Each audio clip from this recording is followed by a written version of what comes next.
let's just dive right in. I mean, when you think about the early days of our childhood, obviously the theme of both this publication as well as this event is success. When we were kids, how did you define success when you thought about your life ahead? Oh, okay. He's going to be good at this. When we were kids, we moved, when our parents had me, I was the oldest and I was the mistake. And they couldn't even afford to live together at the time. But by the time we were 7, they were able to move us to a really nice suburb so we can go to one of the best public school systems in the country. And I remember seeing kids who had a lot more than us, and some had, a lot less than us. And you start to get this in a capitalistic society, this idea of wealth. And I asked my dad, are we rich? And my dad said, yes. And I was like, really? And he goes, well, as long as you have love from your family, you're always rich. And so that was my first kind of idea. And then by meeting kids who had trust funds and extreme wealth to, my 2 best friends who were Colombian immigrants whose dad, drove the cab and their mom was a housekeeper, I got to see that the majority of my friends who had a family that I wanted to be around weren't the ones with the financial wealth. Most of my friends with the financial wealth were the ones wanting to come to our house or other friends' house because their dad or mom wasn't around.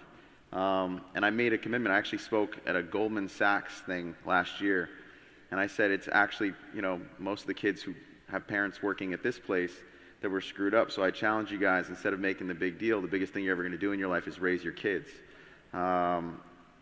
So I guess my definition of success is what I'm finally having now in my life, which is, you're blessed to have my niece and nephew, and I have a 2.5-year-old and a 9-month-old, my wife, and that's the most successful thing I've ever done.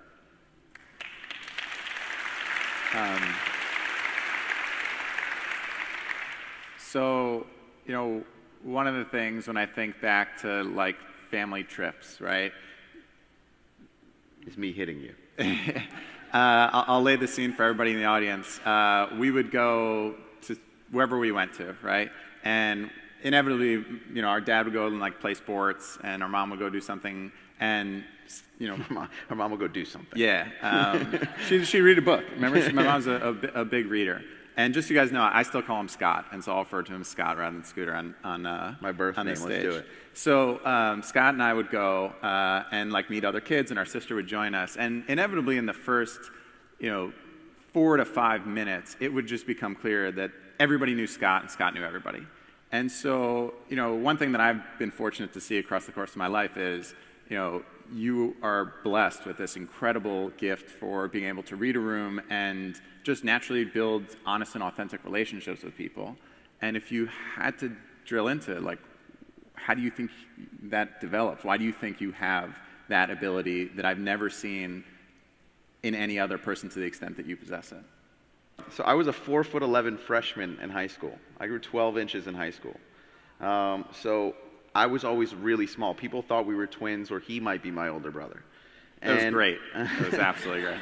But I always kind of put myself in other people's shoes. If I went to see a comedy, I didn't really enjoy the comedy unless I was looking at you and seeing if you were laughing. So whether it be, going online and having to think, what is a 15-year-old girl like for, marketing Justin Bieber, or switching over, to figuring out what, is the Kanye fan thinking, or, why would a show like Scorpion work? I think I've always had this ability of kind of feeling what other people feel. And I always kind of tell my staff when we talk about it, I said, my gift is being extremely ordinary. I've always found myself to be very, the opposite of special. So if I feel something, I assume someone else feels it, because I don't think extraordinary. I think like the masses. And I can put myself in other people's shoes. So I think that's actually the gift. It's, extraordinary people think in extraordinary ways. I think like an ordinary person. The only difference was, before we went to sleep every single night since we were a kid, our dad always would tell us bronze are different. every single night. I don't know when it started because it started so early. I'm now doing it with my son who's 2.5 and my 9-month-old. And I remember we used to stay up and be like, all right, Dad, whatever, bronze are different. And then he'd explain to us, it doesn't make you better than anybody, but I think you're extraordinary, so I'm going to hold you to extraordinary standards. And I think over time, we started to believe that. We thought we could do anything. You know, we truly thought we were equal to anybody. If you could do it, why can't we? And so that gift of kind of just understanding the common man, because I was the common man.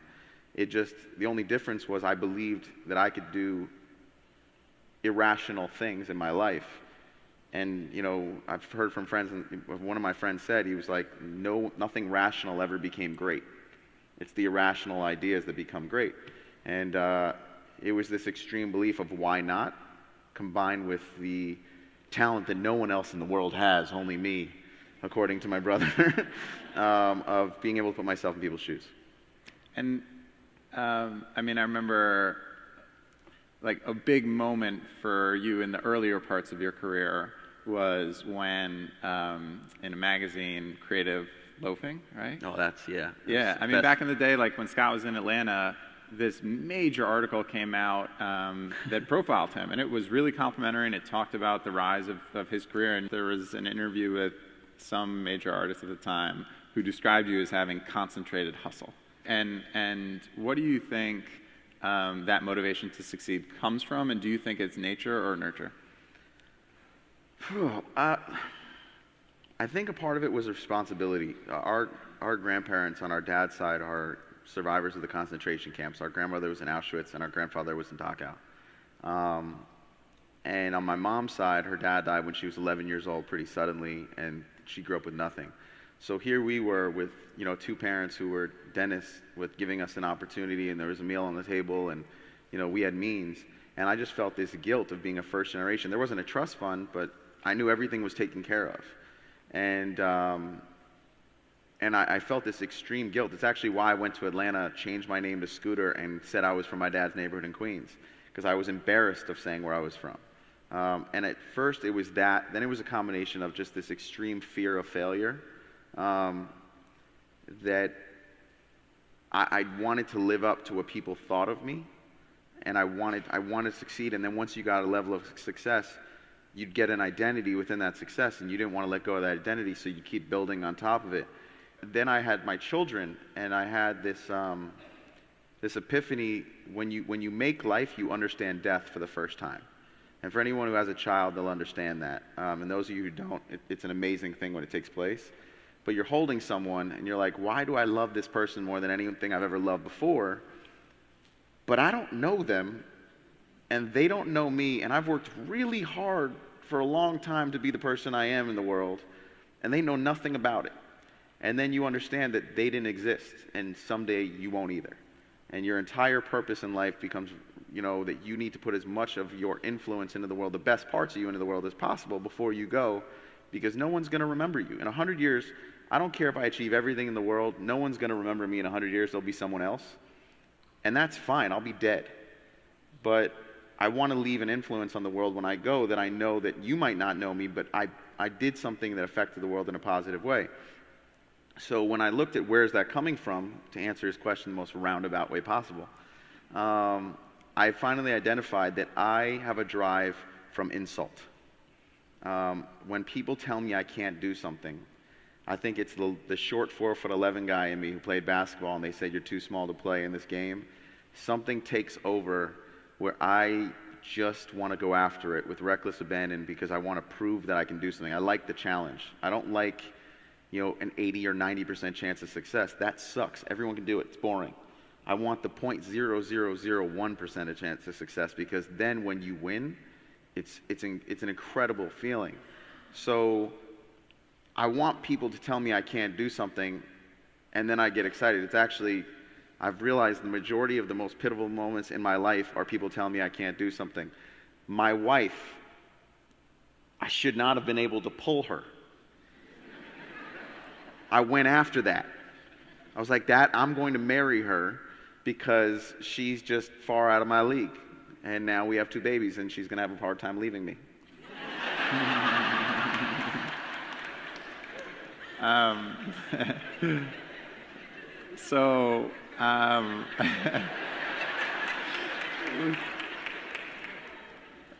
so, as you started to become your own person in the world, call it, those formative years, teenage, 20s, are there any books that really profoundly impacted you, and how so? I know what you're doing there. That's good. Yeah. A Man's Search for Meaning by Viktor Frankl. It's a very important book in my life that I read. Actually, was recommended by you. The Operator about David Geffen. He hates the book. Please don't put out there into the internet world that I suggested this book, because my hero has now become my mentor, and I don't want to say it, but that book changed my life. I read about David, and I just thought, here's this guy with nothing in the mailroom who became the most powerful, incredible, person in the entertainment industry. And I remember I was 19 years old in a dorm room reading that book, and I remember the page that changed my life. John Lennon was having a solo career, and everyone was trying to sign John Lennon. And I'm literally in my room screaming at the book, go to Yoko Ono. Don't go through his manager. Don't go through this. Like, go to Yoko Ono. She has the influence. And I turned the page, and David was the only person who went to Yoko Ono and signed John Lennon for his solo career. And I was like, I can do this. And and I also like David because I was a fanatical Superman fan since we were kids. And as I got older, I realized I wasn't Superman. I started to realize that although I love basketball, God didn't bless me with NBA size or skill. And although I love Michael Jackson, although my dance moves are nice, my singing voice wasn't there. But the dance moves we were ready, guys. We were ready. And David was Batman. He was the human superhero to me. He was someone who wasn't born with these superpowers, but was able to figure it out. And that book changed my life. So you include an element of philanthropy in everything that you do at your company, SB Projects, and you encourage your artists that you manage to do the same. Why? Our mom. We were Jews, so we weren't celebrating Christmas, but she would take us to, a soup kitchen to serve people. She, on Hanukkah, would make us choose one present one day, and we'd have to choose a charity to give the next day and switch on and off. And when I started throwing parties, she couldn't really understand what was going on. And I promised her every fourth party I'd give it all to charity. And I kept that going. We became the largest college party promotion company in the country pretty quickly. Gave a lot of money to a lot of different charities.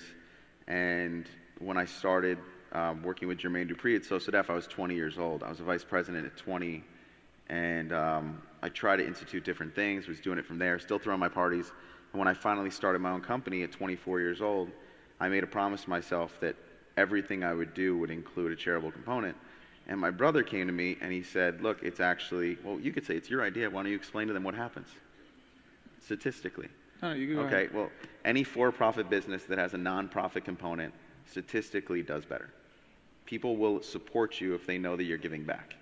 And that is a fact. And my brother introduced that fact into my life, also teaching me that we were never going to call nonprofits anything but for-purpose from now on. They're not nonprofits, they're for-purpose companies. That's something that my brother came up with that I like also. And I went to my artists and I said, look, this is something that's important to me. Can we give a portion of every ticket sold at every concert we do to charity? And I've never had one artist say no, ever. We've donated millions to plenty of different charities. Between our artists, we're the #1 Make-A-Wish giver of any management company in the world. And we've supported Adam's charity and built a tremendous amount of schools together. And I think if you give people an opportunity to do good, they'll choose to do good.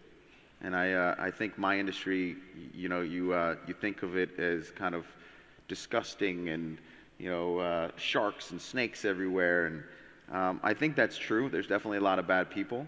But I think, like in our country right now, there are a lot more good people. There's just a lot of bad people being really loud. So that's the end of that answer. Thank you.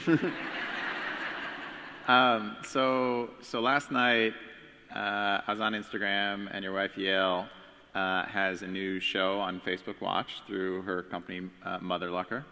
And there's multiple short clips of various couples speaking about their pregnancy-related experience. And as I'm watching it, I see my brother say to the camera, the first person I told about the pregnancy of my second child was Kanye West. So I want to know, as your brother, It's not. what the hell? You feel the same way? My other brother's here too, so there's 5 of us in our family. Okay, no, it's actually not busted. It's a good story. I was on the phone, so I manage Kanye, and I was on the phone with Kanye having a conversation. And as I'm having a conversation, my wife's trying to get my attention with, and we had just put our son to bed. And I'm like trying to finish the conversation, and she's like, I gotta talk to you. And I was like, give me 2 seconds. And she's like, and I went, you're pregnant? And he went, who's pregnant? And I said, my wife's pregnant. I just found out. And he goes, that's amazing. And then he goes, wait a second, like just now? And I was like, yeah, just now. And he goes, am I the first person to know? I was like, yeah. And he's like, that's amazing. And we were at a point we couldn't tell people yet. And then I was like, so yes, technically,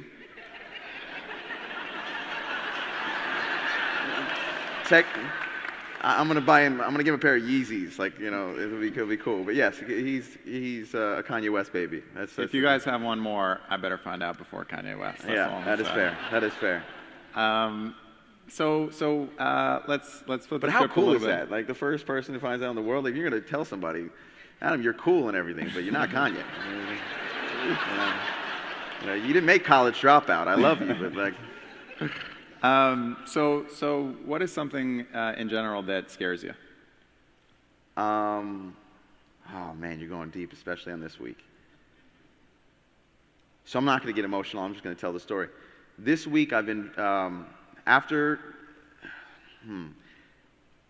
of my artists, Ariana Grande, had a terrorist attack at her show. It was in Manchester. I'm sure you guys have heard about it at this point. And I worked very hard, and I threw on a small Italian girl's shoulders the burden of doing a show 2 weeks later. At first, we weren't going to do it. Then she came to me and she said, okay, what's your idea again? I need to do something. Otherwise, these people died in vain. And she stepped up in a way that for the rest of my life, I'll always respect her, and everyone else should too, because what she did is she changed the narrative for all those families. And I met those families, and that was an amazing thing. Afterwards, we actually met those families, of the victims, one by one for 10 minutes each, she and I. That wasn't something we did publicly, it was something we did in private. And I got to look those people in the eye and realize that as much as we're doing a great thing and people clap, good job Manchester, or thank you, their lives are changed forever. They don't have mom coming home. They don't have dad coming home. They don't have their son or their daughter or their friend. They're gone forever. And that idea that, you're not there when you could be there is my biggest fear. Is I feel an absolute responsibility to step up for my fellow man and woman and do something with this platform I've been giving, because I feel like if I don't do it, my platform will get taken away. I don't think, I'm a spiritual person. I think God gives you blessings to give other people blessings. And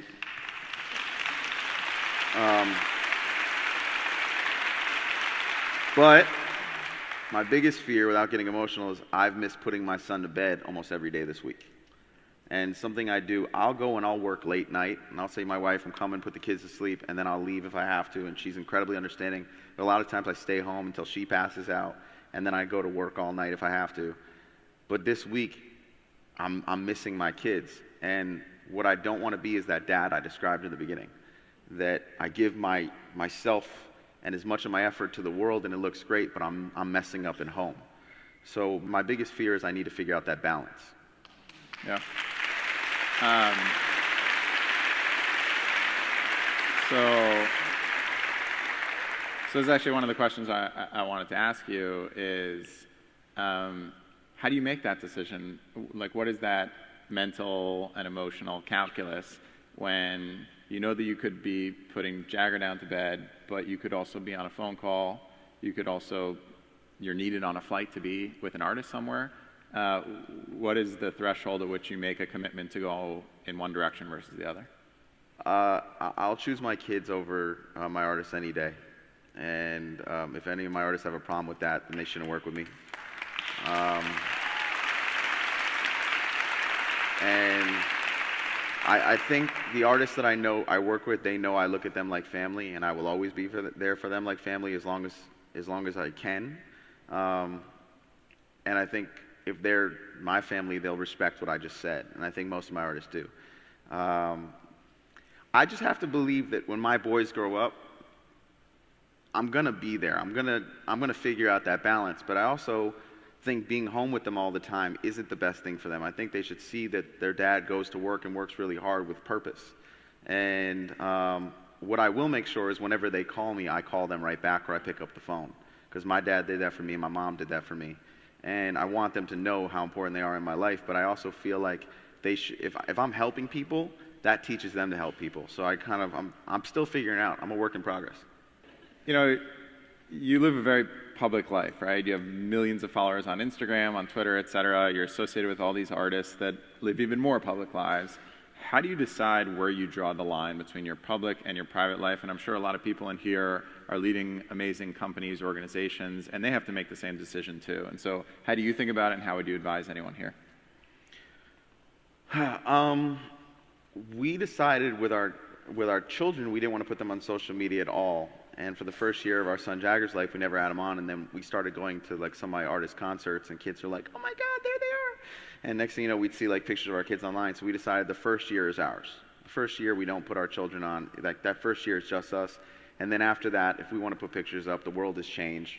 I'd rather people know that they're the majority of my life than not know. And that's something I wrestle with. My mentor yells at me all the time, "You shouldn't be putting your kids up." But the way I also look at it is, I'm going to protect my family from bad people. I'll figure that out. But when I came into my industry, the stigma was fast cars, fast women. That's what a male executive in the entertainment business was. And then I found out Richard Branson, who I thought of as like James Bond with tons of women, has actually been faithfully married for 38 years and has 2 children that he loves and grandchildren, and is this amazing entrepreneur who's also an amazing family man. And then I found out that Jeffrey Katzenberg is an incredible family man. I didn't know that about these guys because no one advertises it. So I just decided I want to change that. So I decided I'm going to start showing my family life as much as my business life, because that's more important. People should come into the business and not want to be a sleazebag. So when's the last time that you feel like you really stepped outside of your comfort zone? I went to Burning Man. Tell us about it. Tell us about it. Yeah, I went to Burning Man. I mean, you're not supposed to talk about it, I don't think. But I've said no to a friend for like 6 years straight and going to Burning Man. And I was like, I'm not going to Burning Man. Like, I don't do drugs, so I'm not going to Burning Man. And finally, a buddy of mine got me to go. I actually don't want to tell you guys because I don't want you to go. I want it just to stay the way it was.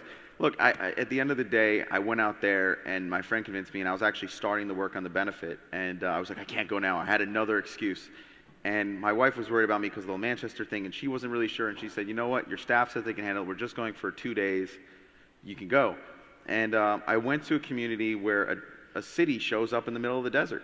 And people are not spending money, and they're taking care of each other, and they're giving each other, you know, food and drink and saying hello. And some people are naked, and that's their thing.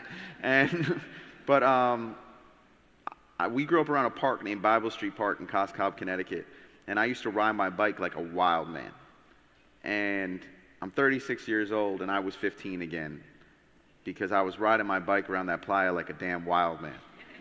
So much so that in my mind it was an electric bike, and the next day I woke up like not being able to move, realizing I had pedaled all of that. But it was also the first time, because there is no reception there, it is the first time in over 10 years that I did not have a phone for 48 hours. And I've been good about, I'm my phone down, or that. I had no phone. In fact, I gave it to my wife. I said, not even pictures, just take it away from me for 2 days. I made a commitment to myself, I'm going to do this. And 2 things happened. One, I met me again. You know, I got to reset and have the strength to come back and work even harder, because you can lead, but if you're weak, you can't really lead. And the other thing that really was great is we've been parents for 2.5 years, and I think for any of you in a relationship, you know when the kids come, it's really tough on a relationship. Like, the kids come first, and you know it's hard. Marriage is hard. It's work. But I think for me and my wife, it was a really great thing because we dated. Like, for 2 days, we weren't parents. We were just us. And it might sound selfish for those of you who don't have kids. Like, it's actually really important in any marriage that you find time to just be you. Otherwise, you know, it's a mentor of mine, I won't say who, said to me, sign your wife. And I was like, what do you mean? And he said, someone should have told me this a long time ago, sign your wife. And I was like, what does that mean? He goes, when you have a client or a deal that you're chasing, you will give up everything to get that deal done. You will wine and dine. You will put it all into it because you want to get it done. You want to sign it. But once you have your wife or your husband, time goes by and you kind of just, oh, you want to come out for dinner? No, I'm going to watch the game. Oh, this show. Like, you kind of just sit next to each other and you don't sign each other. So I actually took his advice, and marriage is still hard, and I love my wife, and it's up and down. That's what marriage is. But I now have this advice. I'm extending it to all you guys. Like, sign your spouse. You know, it's actually worthwhile, and that's what we did at Burning Man. We took the time for each other, and it was great for our relationship. And yeah, that was Burning Man. I didn't think I was going to tell you guys it was Burning Man, but I also wore the craziest outfits. I'm Jewish, so I returned to the desert as Moses.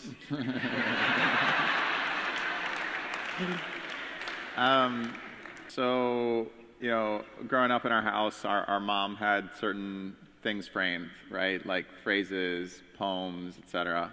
And there were things that I think stuck with both of us. And when you think about the important phrases or poems or just moments of inspiration that you would want your kids to see on a daily basis, what are those things that you not only think about for your kids, but that you would share with this audience? One, I would say read Rudyard Kipling's If. Our dad gave us that, put us on our wall. Great poem. Talks about what it takes to be an adult in the world. 2, read Steve Jobs' Here's the Crazy Ones. It's a great one.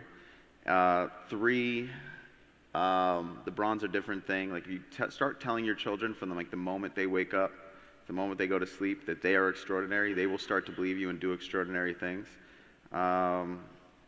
And there was a poem given to me, David Geffen showed me this poem. It's called Ithaca. I named my holding company after it.